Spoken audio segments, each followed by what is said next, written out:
goodness. I gotta remember how to do this thing again. Widdershins. Widdershins, widdershins, widdershins, widdershins. When the crowd gets busted, when the floor gets dusty, when your blade gets rusty, widdershins, widdershins. When your room smells funny, when a hex takes your money, what's gonna save you, honey? Just widdershins, widdershins. All you witches and all your old magicians, it's time to start listening to widdershins, widdershins.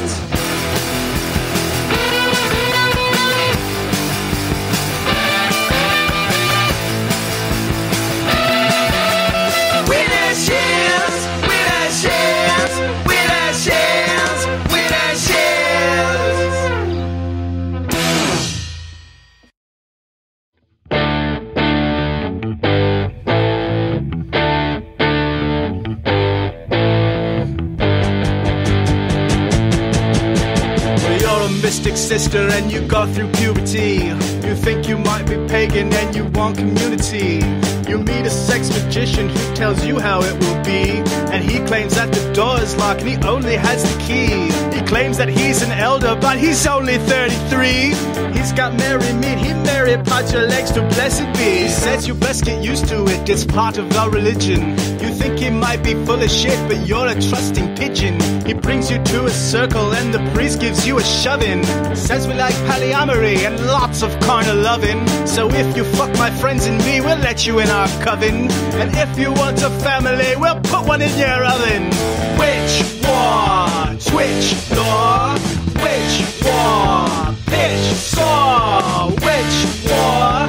Pitch door? Is he a lady conqueror or just a soldier in a witch war?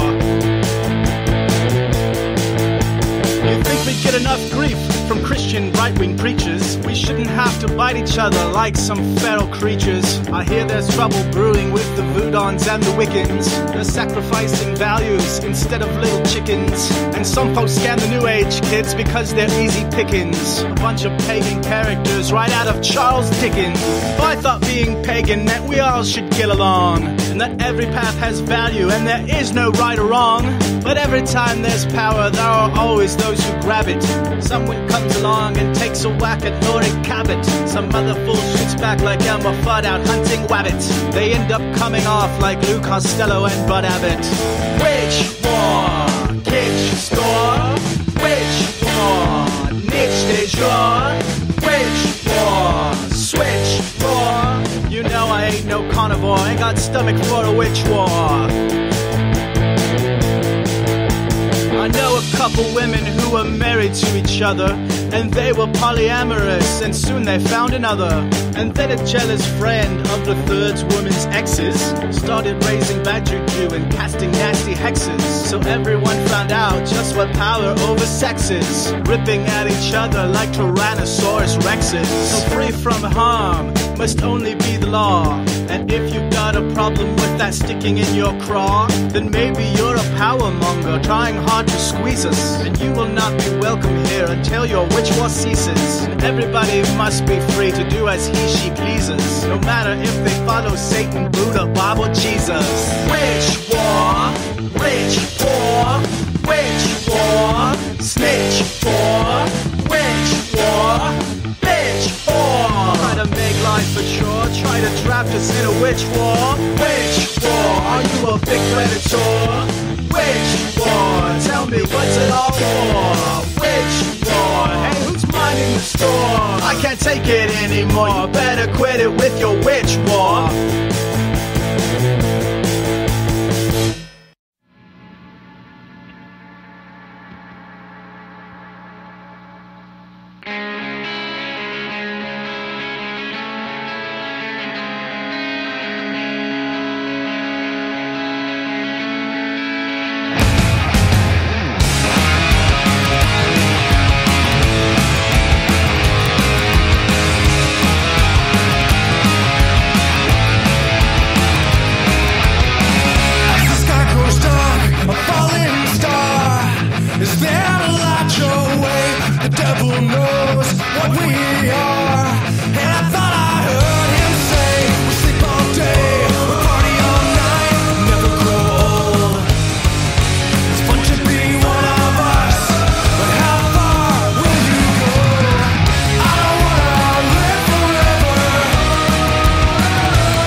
been trying to tour during COVID, and but they've been on tour. So I'm on their page trying to get them to come to New Orleans.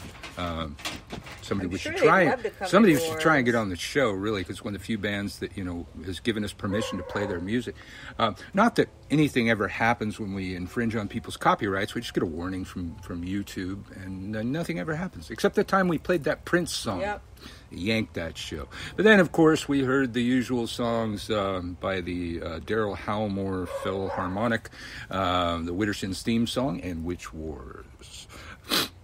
So, again, we got Sean Wilde. He just can't stop coming on the show. Hello. He's got He just so won't much stop stuff going on. talking. He won't stop talking. I won't stop talking. We got him on here to talk about his book, and then, before the book, and then closer to the book, and then now we're going to talk about the book some more. And then he moves to New Orleans, opens a fucking shop in the French Quarter, and then there's the sin-eating thing. I'll have to have him tell you about that. But Sean, welcome back to Widdershins. Thank you so much. Happy to be here.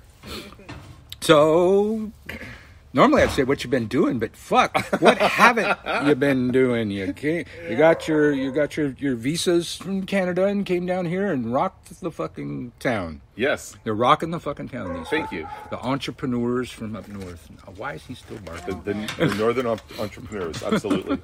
Absolutely. So, tell us what's going on. Well, the book is physically out. I know we told people end of December. Christian Warlock Press really wanted it out sooner. Wanted it out for the October kind of Salem stuff going on and New Orleans stuff coming on. So as of a couple of days ago, the book is physically out. So it's available at Hex in New Orleans. It's available at Sassy Magic in New Orleans. Of course, we're going to talk about Sassy Magic later on. It's available, I believe, at Hex in Salem. And it's also available on Amazon right now. So it's available online as well. So for people that want it online, there was a woman who contacted me from Australia. If you're listening, I think you can get it through Amazon now. If you can't, message me again. I apologize. I forget the name, and I've had a lot of people message me. But check it out on Amazon. If you can't get it there, let me know. We'll figure something out. But certainly Canadians and Americans can get it on Amazon. That's for certain. Well, be sure to send me the link later so I put it on my Amazon influencer list. Absolutely. And I can get like 3 cents or whatever I get. There we go. Absolutely. Happy to help you out too. Absolutely. Share the love for sure. Yeah. So it's physically out. It's already, people are excited about it. I signed some copies and made some personal messages. So if you did a pre-order, and I had your name, then I wrote you something personal. And if I didn't have your name, I apologize. If I ever run into you, whether it's at somewhere in New Orleans or at Convocation in Detroit in February, bring your book, and I'll happy to sign it. You're going to fucking sign our copy. Absolutely. Do you have signed copies like on the store shelves already? Yeah, so all the copies that are currently available at Hex and all the copies that are currently available at Sassy Magic are all signed. Okay. Of course, they're not personalized, but if I'm around, happy to personalize it. I'm typically going to be at the shop Friday evenings and Saturday evenings. Other days is going to be hit and miss. So on a Friday evening or Saturday evening when we're open, if you're local, by all means, and if you're visiting, that's the best time between kind of 5 and 10 on the Fridays and Saturdays. I'm happy to personalize them. Nice. Otherwise, February Convocation, I'll be in Detroit. And of course, August Hexfest. Yeah, we don't want no pre-signed shit. We're going to personalize ours. And pre-signs are all the same, but I can add personalizations to them. And it's the first time ever I've done a book review. Did that make it on the back? I don't think you made it on the back. Where is it? It was else like do you put Silver Ravenwolf made it to the back. Stuff like yeah. Again with the Silver Ravenwolf. Again, I get bumped by Silver Ravenwolf made it to the back. I'm sure mine was more prolific and well written. I should have that memorized. I apologize to all the people that made it to the back. I only remember Silver Ravenwolf because somebody was talking about it the other day. But everybody made it into the book. So it's awesome, and so for all the people that wrote me blurbs, including you, Michael, thank you. It's deeply appreciated. I loved every one of them. So I made nothing up. I meant every word. Why? Thank you. So the book, the book is out. What's the book? Yeah, just for the people that haven't tuned in. Yeah, so it's called Magic Without Tools. There's a lot of different premises to it. So one premise is, regardless of your path, you can use it to piggyback on your path. So whether you practice voodoo, or you practice hoodoo, or you're a witch, or you're a magician, or you're just doing your own thing, or something else, whatever you want to call it, I guarantee that this book can piggyback on that path. It will help you on that path. It's meant to be, in some cases, generic enough, but also insightful enough at the same time that it will marry very well to basically anything. So that's one thing. The other thing is if you're a total beginner, this book will take you from those beginning stages and lead you into becoming a fairly decent practitioner. You can use this book as a standalone book, and you will become pretty decent at working magic. There's other books out there too that are great. You can get them. It's going to complement you even more, but you can use this as a standalone book and develop from basically nothing. If you're a really experienced practitioner, you will find something in this book. There'll be at least one thing where you're like, I didn't think of that before. Yes. You know, and you're going to be like, okay. Well, let me tell you, roughly what I wrote. He should have called the damn book The Complete Book of Esoteric Knowledge, Techniques, and Methods. This is way beyond magic without tools. You reference so many different things and cover so many different types of magic and, their entire history and application and all that. It's just a huge fucking heady book from hell, I've got to say. Which is good. I like huge fucking heady books from hell. And it is Magic Without Tears. Is it CK? No, Magic without the K and Tools. Yeah, although there was a play with Crowley. There was a play there with Crowley. Yeah. I said Tears? Oh, fuck. You said that last time. Did I say it last time? Yes. That was deliberately done on my part. I wanted people to associate it with Magic Without Tears, just for giggles. But it is Magic Without a K. Yes. And that was also deliberate. The book and even our new shop, which of course we'll talk a little bit about, but more when my wife Shannon is on the show. We want to make magic more accessible. We want people to realize that, you can be ooky spooky, and that's fun. And you guys know that I'm ooky spooky sometimes, and I enjoy that. But you can also be really down to earth, very normal based, and anybody can basically practice magic. And so for me, removing the K was trying to bring it back kind of to the masses and make it a little bit less elite. There's nothing wrong with using magic with a K. Right. We use it in our store name. But for the book itself, I really wanted to make people aware that this is kind of accessible to everybody. You don't have to be a ceremonial magician. You don't have to be initiated to use this book. If you're initiated, you're going to get something good out of it. So it's not a closed practice. It's not a closed practice, right. No. Yes, this book, and I actually say that in the dedication, it is not closed. This book is for everyone. And I repeat, the book is for everyone. So it doesn't matter what your religion is. It doesn't matter what your ethnicity is, what your orientation is. It doesn't matter any of that. If you're interested in magic, this book is for you. There are no initiatory secrets in it, and there is no closed practices in it. It is absolutely for everyone. Nice. Nice. I don't hear it now. I was hoping that the calliope got picked up on mic. I heard that. We hear that from here. It's like somehow, since it's way out on the river, it just sounds kind of eerie. Yes. It bounces off the river. It's this I think it's a steam instrument that they play on the riverboats.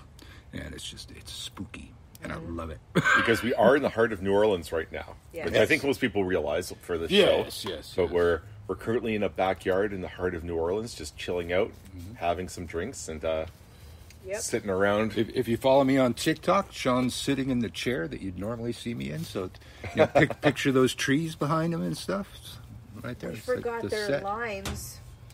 It's all right. I did forget the limes. I drink gin so much we can take the heat. We can take I told the heat. him 1,000,000 times, don't forget the limes. So my author page for the book is seanwilde.ca. So it's SeanWilde.ca. Why.ca? Because I am a Canadian. Even though I have an American visa, I am Canadian, so I decided to do .ca. Also because .com was taken. Is that what I didn't even know that's what CA was. .ca is not California. It is Canada, damn it. It is. Yeah, it's like RU is Russia. Exactly. Yeah. Exactly. So it's seanwilde.ca. Also on Facebook. I won't rhyme off that one because it's the big, long Facebook thing, but I am under there as Sean Wilde. You can look me up. Should be able to find him. Should be able to find me, exactly. Yeah. But yeah, that's kind of the book quintessentially. There's going to be a lot of things that people see, not a lot, but a few things that people see that are repeated. Like I talk about chakras, I talk about the aura, but then I talk about it in a whole new slant. And I kind of correct some other people. We talk about a lot of ancient techniques in a whole new slant. Yeah, I would say so. A complete book of esoteric knowledge. Thank you. Re-release it with a new name. Like I remember Raven Grimassi's, his first book was Ways of the Strega. Nobody knew what a way was anymore, and nobody knew what a strega was. Yep. So about a year or two later, Llewellyn released it as Italian Witchcraft, and all of a sudden it sold. It sold. There we go. Well, I think Magic Without Tools is hopefully catchy enough, but yes, I like that too, what you said. So hopefully, That might be a little too pompous. It's okay if somebody else says that, but if you call it the complete book of esoteric knowledge, they're going to go, come on, Sean. Especially when I'm trying to make it more accessible. Yeah. And people are going to go, what's esoteric? So something else too, I haven't even told you guys yet, so this will be news to you. Haven't told us? No. Although I've been kind of talking about it before. I know people knew that I was going to be eventually teaching classes down here. Mm-hmm. I'm going to be teaching classes on the book. In person. Nice. Oh. So I don't know when that's going to start yet. Probably January.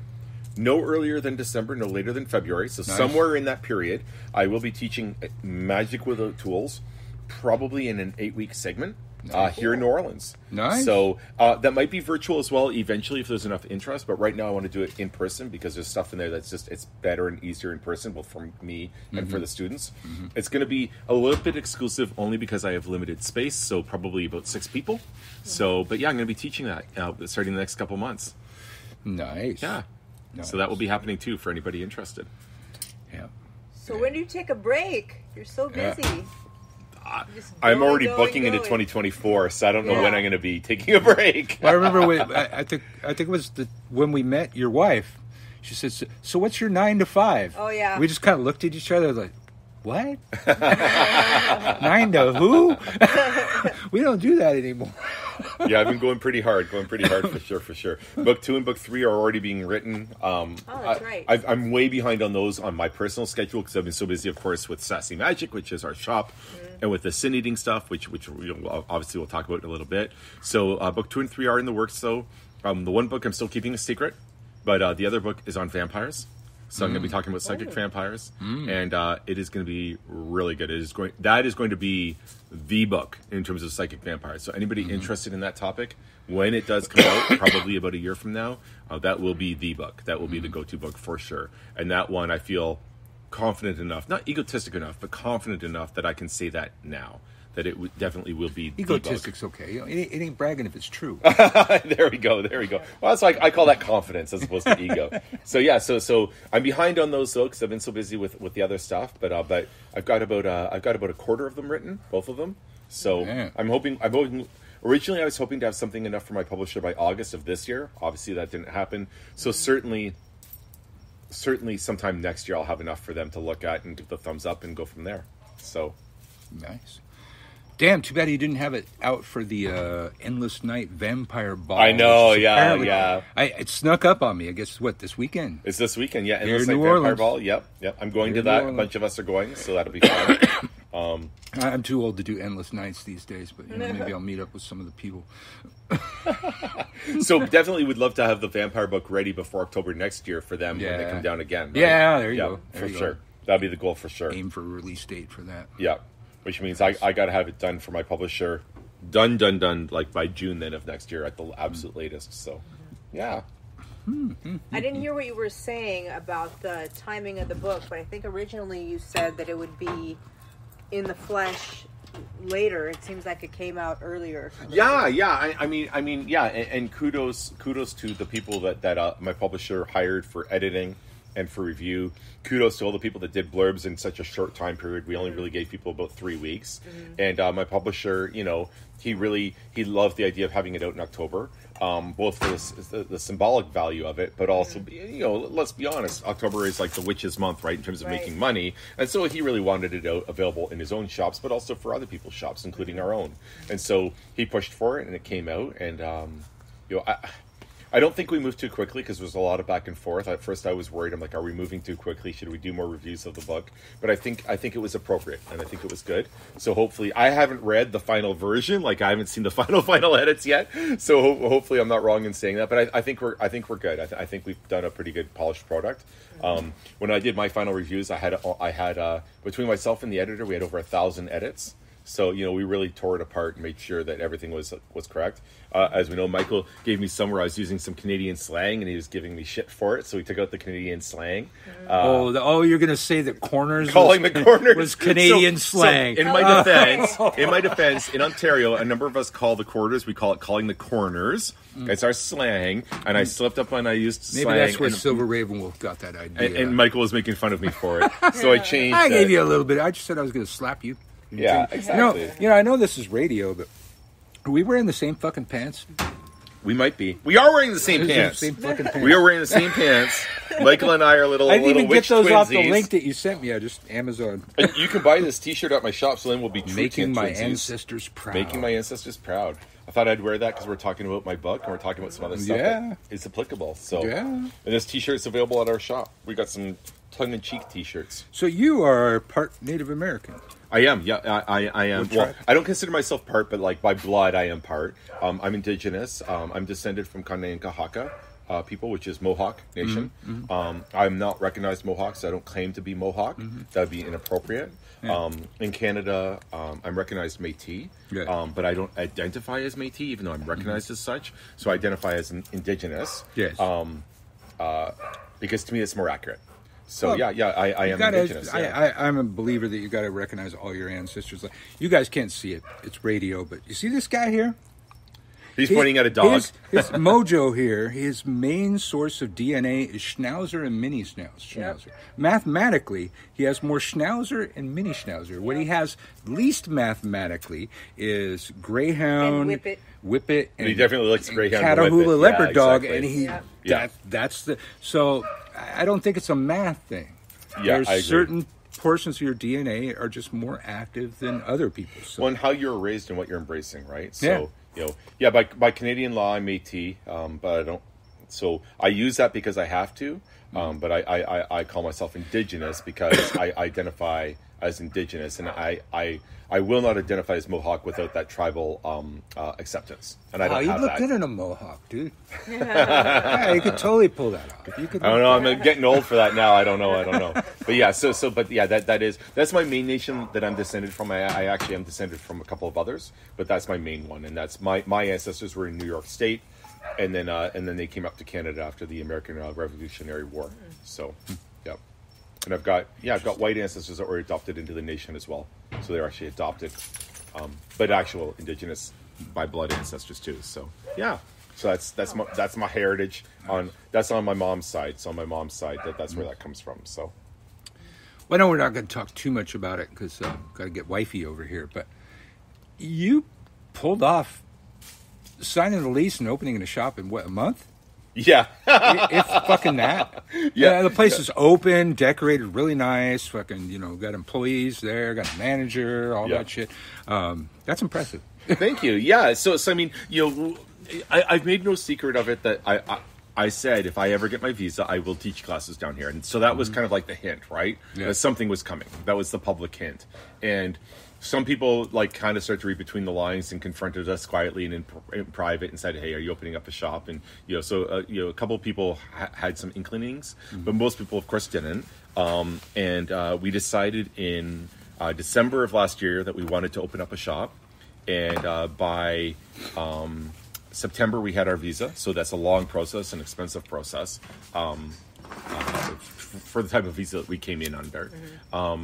And then right around a week before we got our visas, we're like, let's just assume we're getting them, and we signed a lease in the French Quarter. Oh, before you got the visas? Before we got our visas, wow, we were rolling the dice. We were rolling the dice. So we signed the lease. A week later, we got our visas. So that was the first week in September. And then our lease started October 1st. We were still in Canada, and so we didn't even get into the shop until October 10th. And then that week we were basically building furniture, and we hired a couple of people to build some furniture for us and with us. The following week we had our amazing manager Kevin there with mainly with my wife Shannon while I was dealing with our Canadian businesses. And in 4 days we basically went from nothing to an operational shop, and then we opened up Friday of last week. So we've been open for, at this point, a grand total of not even 6 full days. And it's been going really, really well. On day 1, we were in the news. Yes. And then on day 5, Rachel from the original Craft was in our shop. Yes, she was. Complimenting our shop. She was super nice and super sweet. And she's a tarot reader, apparently. She's designed her own tarot deck. Yeah. She's actually filming right now in the state. I'll say in the state because I don't know how public she is about where she is. So in Louisiana, she's filming right now. She's in Louisiana for another few weeks. Here. No, okay. I'm not sure where she lives, but she's filming in the state right now. Okay. But she was super sweet. and I was going to ask her if we could take a picture of her for like Instagram, and she actually volunteered. She's like, we got to get a shot of your sign and tag me on Instagram. So like, because I mean that's power, right? Like that's power and endorsement, and so that was really sweet of her to do. And and she's just super cool as well. And that was day 4. Day 4? Yeah, day 4 she was, or day 5 she was there. Like it was like 2 days ago, right? Yeah. Yesterday. It was yesterday. So yesterday. Day 5. Okay, day 5 she was there. So it's going really well. And our shop is called Sassy Magic with a K, Magick. We're on Facebook, but not online yet. The domain name is coming. We're dealing with connecting our point of sale system to the online stuff, but we're on Facebook, and we're located at the corner of Decatur and Barracks. Very cool. Keep talking. So the corner of Decatur and Barracks is 1301 Decatur. For those people who are familiar with Hex and Omen, we're basically right down the street from them. We're also really close to the French Market. So the end of the French Market, we're right down there and by the Jazz Museum. Right at the edge of the French Quarter. And we're open similar hours to Hex. So 11 to 9, Monday to Thursday, and then 10 to 10, Friday, Saturday, Sunday. 10 to 10, Friday, Saturday, Sunday. Yep, 10 to 10. Yeah, we've got readers down there. One of the things that we've tried to do is we've tried to be really unique. So we have a medium, and there's not a lot of medium readers. So we have a medium. Nice. We have an energy reader, which of course is myself. We have a Turkish coffee reader. Whoa. We have a person who does palmistry. We, of course, have the tarot cards. We have Oracle. And we also have somebody who reads Mahjong. So we've gone for some really unique stuff you can't find anywhere else in the city, or in some cases, very rarely in the city. So we've got a lot of really unique readers. So that's kind of, we're trying to set ourselves apart from the other shops. Yeah. Not that there's anything wrong with the other shops. The other shops are all amazing too, but we want to be different. And that's why our walls are pink, and we got a glitter wall, and we got a unicorn. we're just different. I can't wait to see the unicorn. Yes, well, Echo the unicorn. What's the tagline where the craft meets Hello Kitty? Yes, essentially the craft or American Horror Story Coven. Both. Okay. American Horror Story Coven, or when people don't know what that is, I say the craft meets Hello Kitty, and that's our shop. I mean, if you don't know what American Horror Story Coven is, I don't want to talk to you. We've watched it, like we watched it when we were here looking for a house. We were here when we moved in the house. We didn't have internet yet, so I had to buffer every about 10 minutes. We had our lawn chairs with us. We were sitting in our lawn chairs waiting for our furniture. We binge watched it again. Yeah. I binge watched that one 5 times at least. Yeah. That's funny. But I like it. Most of the shops here are largely based on tourism, and you have to a certain extent. 20 million tourists. You have to. But to have some sort of organization going on where you're teaching and stuff like that, you're organizing stuff. I'm of the belief that the more of these types of shops in an area, the stronger the community. But that's not what keeps these shops afloat. The tourists keep these shops afloat. Yeah. Back where we were, there, it was kind of touristy, a little bit of touristy, but it was more geared towards practitioners. Like the first thing we did was have classes and organized rituals and shit like that. And I don't see a whole lot of that in this town. So, and you know what's really interesting about that? Everything you said is everything I've heard, and is generally true. And obviously, we've only been open, for a handful of days. However, we're actually finding right now, and we're going to cater to the tourists. We've got some tourist stuff. We found about half of our business currently is practitioners. Now, that might just be because people don't really know that we're there yet, so it's all the local people going there. So that might be skewed right now, short term. But the practitioners are going. They're spending money in our shop. They're super excited. They're excited for something so different. And the other thing they're excited about is, other than one other shop in the city, as an example, our book collection is the best collection in the city. I would say we're top 2. I've had some people say we're the top. I'm comfortable saying we are absolutely top 2. And so I've done that so that we have introductory stuff for newbie practitioners and for some tourists. I've got some local folk tales and stuff like that. But I've got a lot of stuff for the serious practitioner too. I've got Theurgy in there. I've got Golden Dawn materials. I've got stuff from Crowley in there. I've got stuff where the serious people, they're going to come to us. And that was my goal too. Our whole shop It's tongue-in-cheek. We're pink and we're fun and we're being goofy. We've got some silly stuff in there, like, go sage yourself t-shirts and stuff like that. But we also have serious stuff, like making my ancestors proud. That's not a joke. This is a serious t-shirt.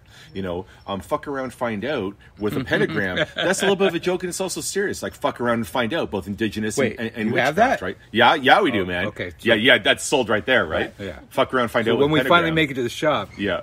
Yeah, you're gonna buy me that so we've got serious stuff, we've got tongue-in-cheek stuff, and we have stuff there for practitioners, and that was very deliberate on our part. So like, are you going to find everything you need as a practitioner? No, like, we don't have a lot of the ingredients that you need. That's not what we're geared towards. But you're going to find the book you need, right? And if not, we can get it. And you're going to find other stuff that you need as a practitioner that other people simply don't have. Those are dogs in the background because you got something going on back there in another yard. So we're a really serious shop, but we're also fun and go lucky. I think it adds to the ambiance. It does. Just live radio, right? Yeah. Well, I like that. I mean, I was going to be teaching at Hex, and then COVID hit. And then Hex came up with an online version, so I taught there for a bit. Very smart, very smart of them and, to do that. I'll go to Hex for my charcoal, maybe some frankincense, that kind of thing. I mean, in reality, I still have the wholesale buyer's license, if I wanted to just buy buttloads of stuff. But, for supplies, like, I go to the Botanica right over here. Yep, exactly, the shops in the quarters, it's mostly tourist stuff, but I try to go there because it's my friend's shops. I buy charcoal from Christian's shop, that kind of thing. You need to stop it, dog. But I like to see something for everybody. Yep. And that's what we're trying to do. Like, we've got both. Like, our candles, a tourist could buy it and have a lot of fun with it, but a practitioner could also use them. Most of our stuff, obviously we have some stuff that's mass-produced. We've got evil eyes. Those are mass-produced. We've got certain incense that's mass-produced. But a lot of our stuff is done by individual practitioners. So a lot of our candles are done by a practitioner in Detroit, Dark Candles. So we know who that is. We've got incense that's hand done by Dark Candles. We've got a lot of stuff that's done by practitioners. For practitioners, but also for anybody that wants to, right? So we've got both. And then with me teaching the classes, and we're eventually we'll be teaching Reiki as well, so a little bit more new agey energy work, but also serious magical work. We've got a little bit of something for everybody. So, well, even your spell candles are double pillars. Those are my favorite. I made mostly double pillars. Yeah, they're thick. Look way nicer than mine. Yeah, they're thick, It makes it so you have less product on the shelf, which, you could argue from a business point of view, you've got less product on the shelf, but we wanted to differentiate ourselves from the other shops. We wanted it to be different. So if you're looking for a double pillar, you're going to come to us. If you're looking for a single pillar, you'll go elsewhere, and that's okay. We do have single pillars, though, for black and white candles, so just plain black and white candles, nothing attached to them, where you just need a white or a black candle, unscented. We've got that. The other thing I wanted to do, too, so I tour the other shops, and I see what people are carrying, and I see what I like, what I don't like. One of the things I noticed, very minor, not a lot of people are carrying beeswax. So we have a very small beeswax selection too, because sometimes you need beeswax. And certain rituals require it, and some people just love them, right? So we're trying to do little things like that where we're noticing where other shops might not be carrying it, and let's make sure we carry it so that when you come to New Orleans, you will find what you're looking for, and especially in what we're starting to call Witch Alley, where you've got 4 shops, rumored to be a 5th. Is coming. Really? Yeah, I don't want to say the name because it's simply a rumor. I truly don't know if it's true or not. Okay. But soon to potentially be a 5th. You've got another psychic reader on that area though, and you also have multiple shops selling, sage and witch hats and stuff like that. You've got 4 solid shops though in Witch Alley, as well as like other things. So that lower part of Decatur, that whole 1301 to 12, whatever it is, like that is your one-stop shop now. Absolutely. So Decatur is where you want to go. Decatur is where you want to go. The end of Decatur, the last towards French block or so. Yeah, towards French. Where all them shops are. And you were saying you guys have clothes like T-shirts and. Yeah, so a lot of them are designed by that practitioner in Detroit. So we have like making my ancestors proud. Fuck around, find out. We've got there was a spelling error, so we're getting it coming in. U plus me equals sex magic. QC things, right? Go sage yourself. We've got burn racists, not witches. So, oh man, I gotta. So we got that. His whole wardrobe's gonna come. It's gonna come from our shop. Yeah. And then we also have like cute little crop tops that say cute, like crop T-shirts and crop sweatshirts that say "Good Witch, Bad Witch," and we're coming out with another one. It's going to be pink. I don't want to announce it yet, but it's going to be a pink T-shirt for witches, and it's coming. It's coming probably in the next couple of weeks. But I want to say it until we actually have it in the shop. Yeah, I'm probably not going to pick that one. You're not going to pick the pink one? The pink crop top? She might. You look cute, Michael. You buy me all right, one. there we go. You look cute in it. Pink little crop top. I'd look cute in anything. So we've got some clothes. Not a lot, but some clothes. Some witch hats. Hand-embroidered witch hats. So a lot of jewelry. So that's all my wife's doing for the most part. Shannon, Miss Shannon, or Shannon and my wife, who's our medium. She also reads tarot cards. She's a phenomenal medium. So most of the jewelry is her doing, and we've got some of the really typical. Here's a pentacle, right? We've got some really beautiful gold and rhodium plated, diamond chipped jewelry, tarot cards. They look like little tarot cards. Which is absolutely beautiful. We've got some other jewelry with voodoo veves on them, so really, really beautiful stuff. And we're currently designing a whole jewelry line called Discreet Magic. And the idea is, unless you're a practitioner, you don't know that it's a practitioner's necklace. Yeah. And so the symbol is hidden within other things. So you two would recognize it and you'd know, but you could wear it at like whatever business, like, Wall Street or Sears or whatever. What do they have down here? I don't know what it is down here, the big shop, Target, and you'd never know that it's a practitioner's necklace. So we have stuff like that too. Nice. Yeah. Back in the 80s, there used to be, it was this one pentacle. It looked like 5 hearts. Yep. But if you really paid attention to the center, there was a pentagram. You realize, yep. Yeah. We've got one of our suppliers. It's a clear quartz ring, and at face value, it just looks like a clear quartz ring. When you look inside, there's a pentacle inside. Oh, I love that kind of shit. Yeah, I like that kind of stuff. So we're Discreet Magic, right? So we're doing these whole lines. So we have Discreet Magic line. Each person in the shop will have their own line, including Nola, our dog. So we have Sassy Magic by Nola. You're gonna have like collars and stuff. Yeah. So right now we have a Saint candle, which looks like Mary, but with Nola's face, which is our French bulldog. So that's Saint Nola, but also with that line will be a leather collar and charms. So there'll be pentacles. No.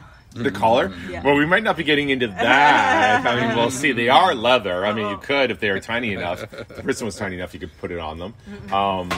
But we've got pentacles for them and pentagrams and little half moons. And so we'll have Sassy Magic by Nola. There will be Sassy Magic by Father Wilde, which is me. Sassy Magic by Arlo. Sassy Magic by Miss Shannon. So we're going to have whole lines dedicated to each person. Is Quinn going to do anything? I don't know. Quinn's just sassy in general. I think Quinn has better taste than all of y'all put he together. Totally does. Yeah. Well, Quinn's always in pink. I mean, he's kind of like our mascot. I know. Well, is it true that one of your spawn is reading? Arlo. So Arlo is reading tarot cards and starting to learn oracle cards. And Arlo is currently, there have been younger, but currently Arlo is the city, New Orleans, youngest reader. Whoa. And he has been reading now professionally. He's been reading cards. People have been absolutely loving his readings. And he's reading. He's going to be around mainly on the weekends going forward, but basically when I'm around. So Friday evenings, Saturday during the day into the evenings, and then Sunday during the day in the evenings, Arlo will be available. We will have schedules up when we eventually get sassymagic.com running, and Arlo will be available for bookings as well. But yeah, he's fantastic.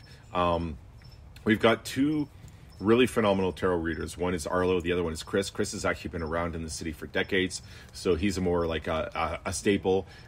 He's what I call a street reader, so he read on the streets of Bourbon Street in Jackson Square. He's now working for us as well. Arlo, of course, is not a street reader. Newer reader, been reading for a few years professionally, just this year. But yeah, it's pretty cool to see my son do that and see him be well received. It's pretty wild.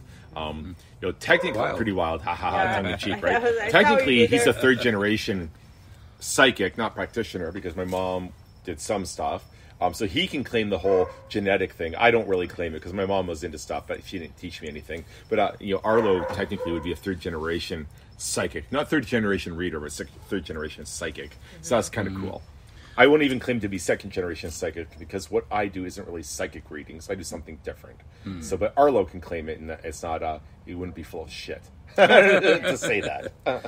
Well, you mentioned the bourbon reader. It's like often when I'm at Potions, I spend a lot of time on the balcony smoking and stuff. It's like, there's always a reader right down there, and it's just like the heart of Bourbon Street. There's so much noise and so many bands. It's like, damn, That's impressive. You have to have skill. You have to really have to have skill. I have read on the street, but it was a very peaceful street compared to Bourbon fucking street. Yeah.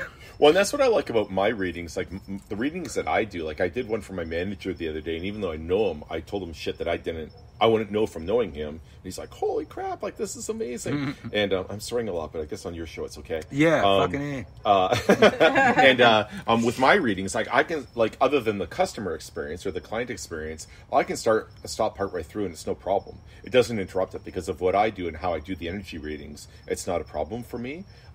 If I was reading cards, that'd be really problematic. I could not do Bourbon Street with tarot cards. I could do Bourbon Street with energy readings, which is what I normally do. Really? That seems like it'd be harder.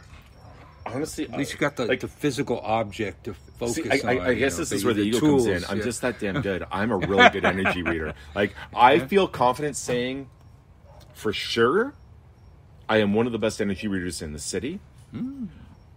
I don't know if I'd say I'm the best. I might. I'm just that damn confident. Now, you give me a set of tarot cards. I am not the best in the city. You don't want me reading your tarot cards compared to other people. Even compared to my son. But energy reader, I'm pretty fucking good. Yeah. So I could do that on Bourbon Street. I could do that and be fine. But tarot cards, no, I'd be a mess. I wouldn't even charge for that. Well, I'm of the belief that tarot cards are props. For a lot of people, they are. Yeah. For a lot of people, they are. I'm reading the person. I already. I'm shuffling, and I already know the answer before the cards get there. Yeah. And even if the cards don't say that, I'm going to give them the answer. They already know. Sometimes you'll look at a card and say, "I've never seen this in this card before," but. Well, like the 9 of Cups being groupies for the Stellar Corpses. Yeah, that's pretty on cool. the air? That's pretty cool. I'm not sure if I was on the mic when I said that. Oh, yeah, I don't remember. I don't think you were. I think it was before we officially started. Yeah, when Stellar Corpses was going on their first tour, one of the local papers brought them by the witch store because they're spooky and stuff. And they got a reading from me about their first tour. And I pulled the 9 of Cups, which is a very feminine card, but it's like the goddess times the goddess. The goddess times herself. 3 times 3 is 9. It always means something very goddessly, but I'm looking at these boys, and they're just cute as hell. And I said, y'all single? And they all nod their head. I said, well, I see groupies in your future. I'm sure they had them. Musicians about to go on tour that are single. Yeah. And they're kind of like a horror rock, psychobilly kind of band. And then one of the bands that lets us play their songs on the air. Yeah. Exactly. Yeah. Exactly. Not like we ask anybody. But... Speaking of which, we should probably take a musical break because we talked way too much about Sassy Magic. I don't want to get Shannon mad. I know. She does voodoo and shit, man. Yeah, she'll fuck you up, man. Fucking stick me with pins and stuff. All right. We'll be back. There you go. Where is it? And that's a nice segue to Why am I not Cindy hearing it? after the break. Oh.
Oh,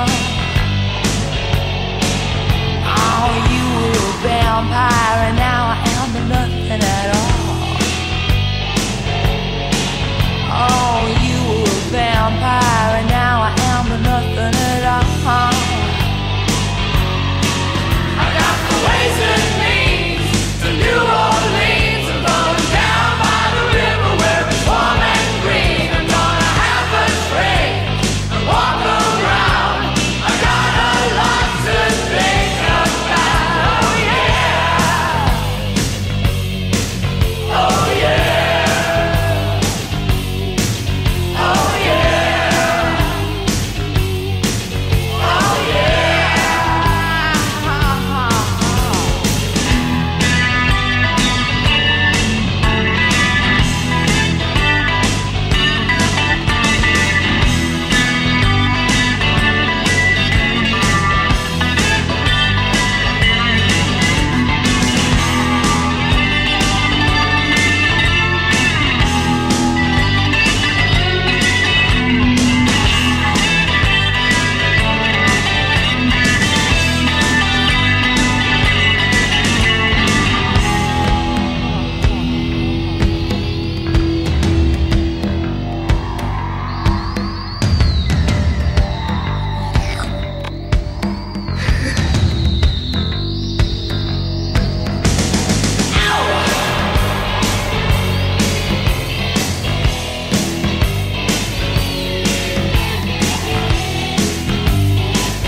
We used to dance in the garden in the middle of the night.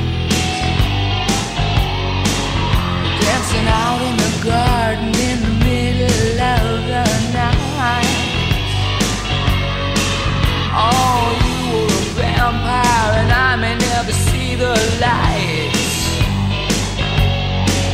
Oh, you were a vampire and I may never see the light. I got the ways and means to New Orleans. I'm going down by the river where it's warm and green. I'm gonna have a drink and walk around. I got a lot to think about. I got the ways and means to New Orleans. I'm going down by the river where it's warm and green. I'm gonna have a drink and walk around. I got a lot to think about. Oh yeah. Oh yeah. Oh yeah. Oh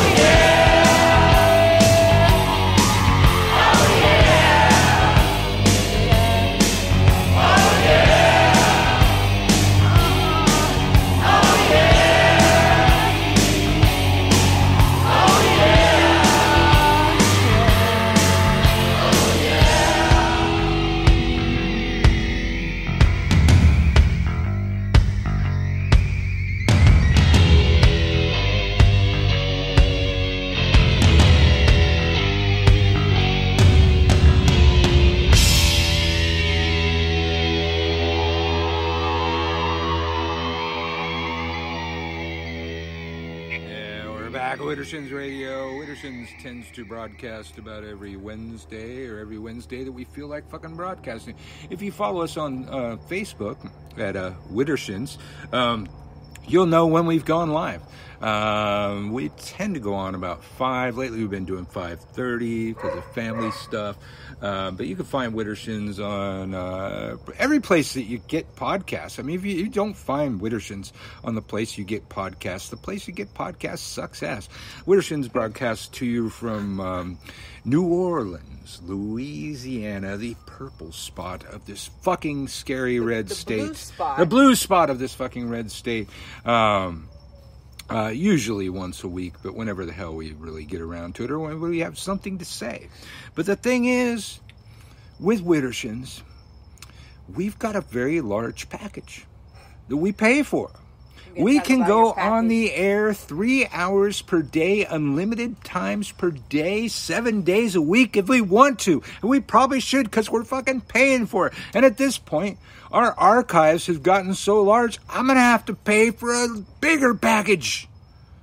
And then, I don't know, we can go on 24 hours a day, 7 days a week. I don't know what the bigger package is going to entail, but I know they'll get us more storage space. But our archives are running out of room, and I'm going to have to pay them more money. So be sure and, tune in, tell your friends, tell your enemies, because we will probably piss them off. I'm sure we'll have something to say that'll piss them off. But you can find us at Spreaker.com/user/Widdershins. That's where the show comes from. But you can find us iHeartRadio, Apple Podcasts, Google Podcasts, SoundCloud, Tumblr, all of the fucking places, really. Widdershins, a volatile podcast of magic. And since it's so volatile, we have people like Sean Wilde on the fucking show. I feel that volatile. And you know what's volatile is eating sin. Look at that segue. Eating sins. Let's talk about eating the sins. Naughty sins. With the sound of the demons in the background. With the demons in the background. Those are actually dogs. Yeah, but they act like demons. They're currently play acting as demons. Yes. As we eat the sins. Yes. So sin eating. Yeah, absolutely. What do you want to know? What the fuck is it? So almost 20 years ago, I watched a movie called The Order by Heath Ledger. And fell in love with it. It's all about this priest who's kind of tortured because he's very religious, but he's also feeling like the church is kind of, there's some issues with it. Surprise, surprise. And he encounters this being called a sin eater. He doesn't realize it at the time. And this being essentially eats the sins of people. He consumes the wrongdoings of people. So when we think of sin, we often think Catholic Church, guilt. Oh, the church is telling us this is wrong, this is wrong, this is wrong. That thinking is wrong. Sins are wrongdoing. So we all have our own version of what's wrong. Most of us will agree that murder is wrong. Most of us agree that doing stealing is wrong. These types of things, right? So there's universal sins or wrongdoing, and so sin eating deals with that. It's not necessarily a Catholic Church thing, but that's what we think of when we think of sin. If you look at quick segue, but there's a reason for it. Book of the Dead. There's 42. Negative confessions where it's like, I have not murdered, I have not stolen, I have not done anything to my neighbor's wife. What does that sound like? It sounds like the 10 Commandments, but it's actually from the Egyptian Book of the Dead. So the idea of wrongdoing is much older than Christianity. It's much older than this concept of sin.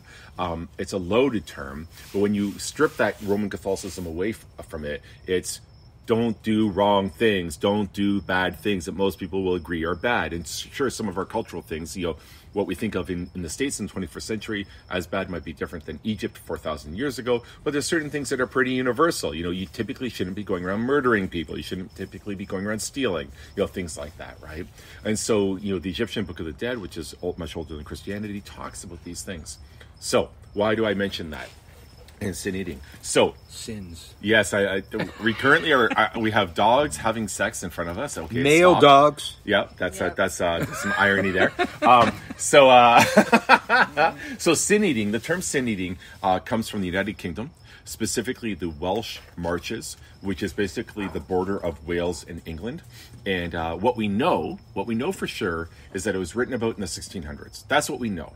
And what we speculate is, there's three different speculations. One speculation is that it came because the Anglican Church split from the Catholic Church. They no longer had the sacrament of confession, and so they needed sin eaters. If that's true, then sin eating is only about 500 years old. It's from the 1500s. There's other speculation that's old as Christianity or even Judaism, because in Leviticus it talks about the scapegoat.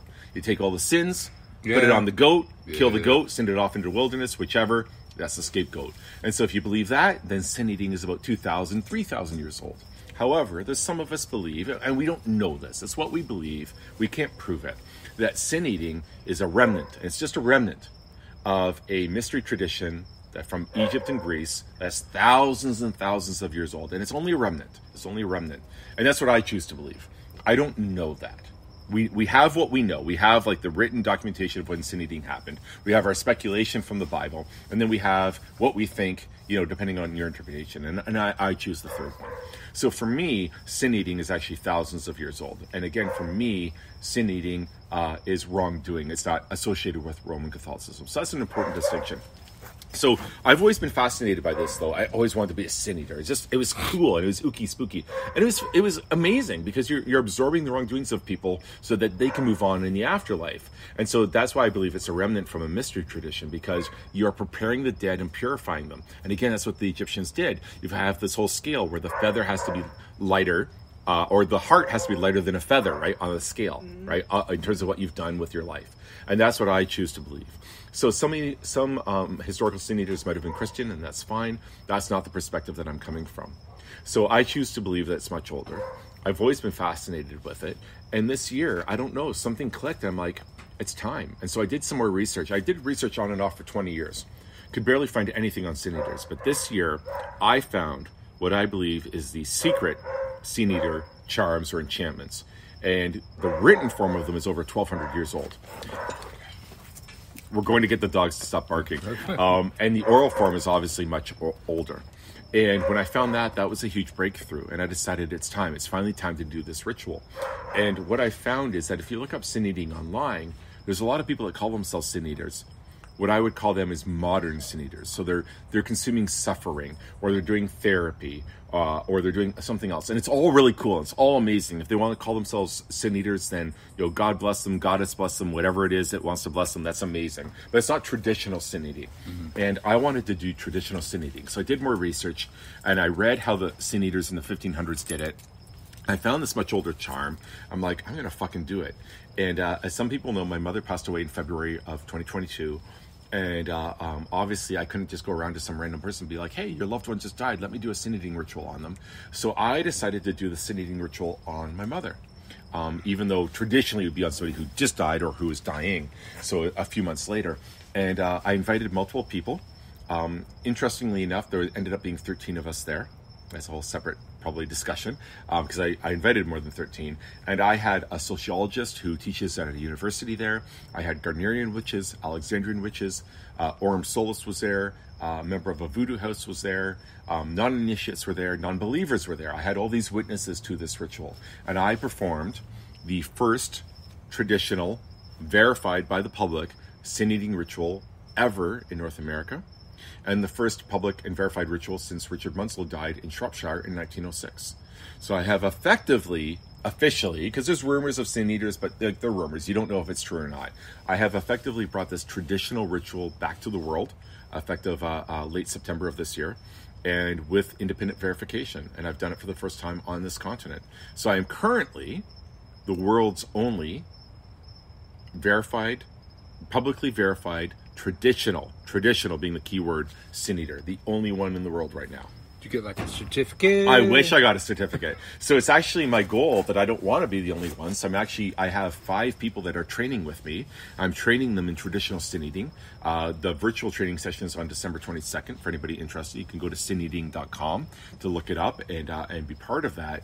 And my hope is that very soon I'm not the world's only one, because I want to bring this magic back even more strongly to the world. And I want more sin eaters out there, traditional sin eaters. So again, we have modern ones, and that's amazing, but I'm trying to bring back traditional sin eating. Huh. Well, I've often been of the belief that the Catholic ritual of confession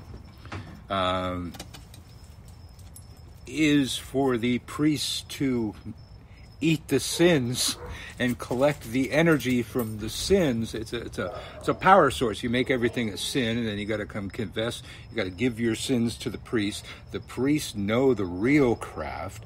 I mean, they have all of our best books, really, in the Catholic Church. And so immediately I'm wondering, it's like, okay, so what are you doing with that energy, Sean? No, that's a great question. No, and I appreciate the question. So traditionally, sin eaters were rumored to either throw up the sins afterwards, or cast them into a river, or honestly, they were just fucked. They were considered damned. They were considered unclean. I didn't believe the vomiting, because a lot of sin eaters traditionally were very poor. And so in the sin eating ritual, you consume a meal. And so I thought, why would you throw that up if you're poor and starving? However, when I did the ritual, I almost vomited. It was rough on me. I'm an extremely experienced practitioner. You know that I love to experiment. And that pushed me. That pushed me to my limits. It was rough. And so I almost vomited after that ritual. So now I have some belief that maybe some of them vomited. I think throwing it into the river is viable, but throwing it into the river starts to require magical training. As the dogs cry. So the Mojo, come here. Come here. We have our dog musical interlude. So the sinning ritual itself, I could train anybody here at the podcast, and within an hour, you could learn how to do it. And you don't need any magical ability. Of course, we have people here that have a lot of magical ability, but you don't need any at all. To put it into the river requires magical ability. And so I'm not sure if I believe that, because if we believe that, now you're looking at something that's very much like a folklore, kind of, grassroots system. And now you're talking about a potential initiatory tradition, which isn't necessarily wrong if it is a remnant of one. But every indication indicates that this was fairly easy to teach. So I'm still hovering on that in terms of what it could have been. Was this an initiatory tradition? Was this simply folklore that was just taught to other sin eaters? Because casting it into the river actually requires some skill. Whereas the ritual, you're reciting a formula. And so again, anybody trained in it can do it. You don't need the skill to do it, in my opinion. However, if you don't have the skill, I think they actually likely would have vomited, and maybe that's why we've got the vomiting sin eaters. However, back to what you said, Michael, could you transform this energy and harness it? Certainly. That's not traditional sin eating. Now you're doing something different. I would, again, call it modern sin eating. I haven't tried to do that yet. I obviously will be experimenting with that. But traditional sin eating is a very specific formula. You have to use a wooden bowl. You have to use a wooden platter. There are certain things you must say. There's certain ways you must face. There's certain things you must do afterwards. There is a ritual, and that ritual is regimented. As you know, I'm a huge proponent of magic without tools. The sin eating ritual, traditionally, the traditional one, requires some tools. Not many, but it requires certain tools. And so that's what I'm trying to bring back. I'm trying to bring back that traditional ritual because it's just so beautiful. It becomes a healing modality. And it helps not only the dead person move on, but it also helps the loved ones that are left behind move on as well. We've got somebody here that's making the dogs bark. They're very excited about the sin eating. They're like, yes. So that's, I've been very focused on it for 20 years. I've always wanted to be a sin eater. Now I officially am. And I've done it for the dead. I plan on experimenting on doing it for the living because there are some sin eaters that did it on the dying. And if we can do it on the dying, why can't we do it on the living? Semantics aside, because we're all dying, of course. Semantics aside, why can't we do it on the living? So my hope is actually that at Hex, I can convince the people that do Hex Fest that to let me teach more than one course. And my second course will be the first sin eating ritual performed on a live person who isn't dying ever in the history of humankind. And I want to do that publicly at Hex Fest in 2023. So you heard it now. No pressure, Christian Day, to live up to that now, because it's going to happen, whether it's at Hex Fest or somewhere else. But I'm going to do it publicly. I'm going to experiment on somebody who, eyes wide open, knows that, and we're going to see. And my belief is that it'll work. But of course, if they do wrongdoings after that, then they'll have to do something again. So yeah, it's kind of it in a nutshell. So we got the who, what, where, and the when. Yep. We do not have the why. Why do you do this? So again, it's really important not to get hung up on the term sin, and a lot of people will, and I get it. You have to differentiate from that, though. So when you walk around, and I've always said this before even knowing about this movie, when you walk around in society, you get dirty. It's why we take showers. You get stinky. You get grime. You get physical dirt on you. You feel dirty, whatever it is, right? You need to be refreshed. Well, similarly, when we're working with the paranormal and the spiritual, we have spiritual dirt that collects on us too. I've always believed that, even before even being exposed to this movie. We get spiritual dirt. It's why we do spiritual baths. It's why we do cleansings. It's why we do groundings. It's why we purify ourselves. Maybe we abstain from meat or abstain from our favorite food for a week before a certain ritual. It's because we get spiritually polluted. Sin eating is absorbing and consuming that pollution. And specifically, more specifically, it's absorbing the pollution that is created by wrongdoing. So there's some pollution that we get just by walking around spiritually, and there's some pollution that we get because we did something wrong. And it's wrong even to ourselves. It's not about wrong with the Catholic Church or any Christian church. It's just, if you believe that walking, towards the sun on a Sunday is wrong, and you do that, then you're going to acquire spiritual pollution. Whether anybody else believes it or not, or whatever, it doesn't matter. You're going to acquire that goop in you, right? If you believe that flirting with somebody when you're in a relationship is wrong, then you're going to acquire that spiritual goop every time you flirt with somebody, even if you know it's innocent. If you believe it's wrong, you're going to acquire that goop, right? And so sin eating removes that goop. It removes the barrier between us and the divine, regardless of whether that's God, goddess, creator, whatever you want to call it.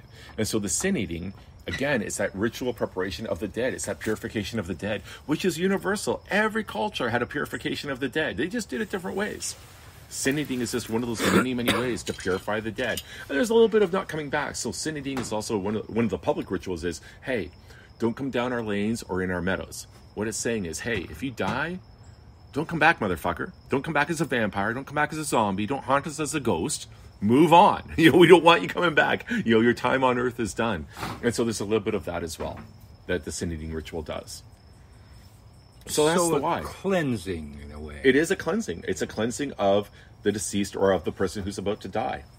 Well, my listeners are going to know that Uncle Birch is always going to say, when you banish, you must invoke. What do you invoke after you banish that sin? But you see, the person's dead, so you don't need to invoke anything. What you need to do, though, when you get rid of the sin is you need to bring something in, right? So this is the issue that sin eaters are facing. So that's what I would say, is that when you're removing all that stuff from the dead person, there's not necessarily a reason to invoke. You could, if you think you need to invoke something, then love, light, healing, forgiveness, anything like that I think would work. The sin eating ritual doesn't incorporate that. But what I am looking at, and it's still not traditional sin eating, is how do you successfully get rid of all those sins so you're not burdened with them, right? And that's still something I'm experimenting with. So what I did for this particular ritual, because traditionally what's supposed to happen is once you do it, you're supposed to leave, and people are actually supposed to throw shit at you. They're like, get out, you suck, because you're basically like, you're the scapegoat, right? I didn't want people throwing things at me because I'm going to turn into a Houdini, where, Houdini was like punched by that guy on the street, like, oh, your stomach's super strong. That's what he shows and he gets killed, right? Yeah. People are going to know I'm a sin eater, and they're going to be like, oh, we're allowed to throw rocks at you, and then somebody's going to fucking kill me by throwing a rock at me in the street of Decatur or something. So I'm not encouraging that, of course. So what I did for that particular ritual was, we were in a graveyard. There's actually a railroad in the graveyard with the road that went through it. Crossroads, of course, is a liminal space. And so what I did was I walked to that crossroads, and I discharged a lot of the sins there. So I basically symbolically was in the land of the dead. That's how I kind of incorporated it. That is not traditional sin eating. That is what I did to make it work in that setting. So I got rid of some of the sins there. I have other ideas of how to get rid of the rest, but I'm still carrying some of them. I'm still carrying some of the sins of that person, in this case, my mother. I'm still carrying them. I'm still carrying those wrongdoings, right? So some of them I was able to release because I'm an adept, though. I'm an adept practitioner that can do that sort of thing. But that's the one thing I need to figure out is, how do we safeguard sin eaters if they're going to start doing this on the regular? How do we make it so that they are not burdened by those wrongdoings and those sins? And once we figure out that, then there's also how do we replenish them afterwards as well, right? Mm-hmm. So, and do they need it? Because I almost see, as a sin eater, you're adding extra baggage, quite literally. Mm-hmm. So technically speaking, we shouldn't need to bring anything else in, because you're just unloading that extra baggage. But it's still an experimenting process, because traditional sin eating, you're basically screwed. Unless you put it in the river or you vomited it up, you're basically screwed in traditional sin eating. Vomiting sin eaters. I'm trying to wrap my head around that, because, here on Earth, laws of nature, when you banish, you must invoke. Nature abhors a vacuum. If you remove something from nature and do not replace something in there, she will fill the hole with what she's used to having there. But does that exist after death? I don't know. So it's making me think. Right? And I mean, and it's a fascinating one. Like, I think it probably exists after death, but I don't think the sins would rush back. So maybe it's just a natural void that's filled. I don't know. And again, the person who's absorbing them is really adding to themselves, right? They're not like taking it, like it really was extra baggage. Like I was carrying extra crap on me, right? So in that sense, once I get rid of it, I don't need to invoke anything else, because like I'm discharging my baggage, right? Or somebody else's baggage. But from the person whose sins were eaten, yes, you could argue that you're removing something from them, or you could argue that it's extra baggage that they never should have had in the first place. So it's a fascinating concept. You start to get really into some really interesting theological debates as well, right? So it is fascinating. So I still call it sin eating because even though I think it's much older, that is what we know it as. That is what the tradition is called. I have a website about it, sineating.com. On Facebook, I've got 2 Facebook groups. One is public. If you search sin eating, I think you can find it. The private one is only for either actual sin eaters or people that are in training. So if you sign up for my course on it, then you get part of that group. And that's kind of what I'm doing. So it's weird. It's weird that like in late September, I made Magical History, and then 2 weeks later, I opened up an occult shop, and then a couple weeks after that, my book came out, and I'm still going. Yeah. There's still more to come. There's a power time right about now. Yeah, that too. Of course. Before Samhain, too. Exactly. Well, I have no further questions. You answered all my The birch questions. rests. The birch rests. And I gotta go feed dogs soon anyways. That's why they're being such a pain in the ass. Sean, give them all your websites again, the ones that you have. And remember, Sassy Magic's gonna have one soon. We're gonna have them on the air, and they'll tell you all about that when they have that all set up. Absolutely. So SeanWilde.ca, SeanWilde.ca is my author website. I'm also on Facebook as Sean Wilde. Sineating.com is the sin eating website where you can learn about sin eating. Sean Wilde author. I'm on Instagram. And Sassy Magic, once we have it up and running, although we do have a Facebook page, will be Sassy and then magick.com. You know what you need? A link tree or whatever? Tree. Yeah, I need a link tree. I do. Link I need a link man. tree. You need everything on there. Just go to my link tree. Here's my 50 fucking websites. Maybe that'll be the next thing that comes. It's got to be done. Absolutely. Well, Sean, thank you for coming on. Thank you for having me. And Sean's sister, who's been quiet in the background this whole time. My sister Mimi, who's totally awesome, visiting me in New Orleans for the first time. We're going out to Potions later for anybody who's local. Yeah, if you're local, get over to Potions. You know the password, right? Probably with the vampires in town, probably gonna have a few people there. If not tonight, then tomorrow. Yeah, tomorrow. Yeah, for sure. Definitely for sure. Friday, or wait, tomorrow's Thursday. Tomorrow's Thursday. Yeah. They'll be trickling in tonight or tomorrow for sure. Kind of like it happens at Hexfest. Yep, exactly. Potions gets full. We didn't even go this time, but I didn't miss it. I knew it was going to be nuts. It was nuts. All yeah, right. Exactly. Well, we'll see you next time when we talk about Sassy Magic. Widdershins, I think I gave you all the shit. Yeah, tune in, on Wednesdays. Also, check us out at Witch Lens, which is our own social media app available at the App Store. And the technicians tell me that in hopefully early November, will be available on Android and Google Play and all of that shit.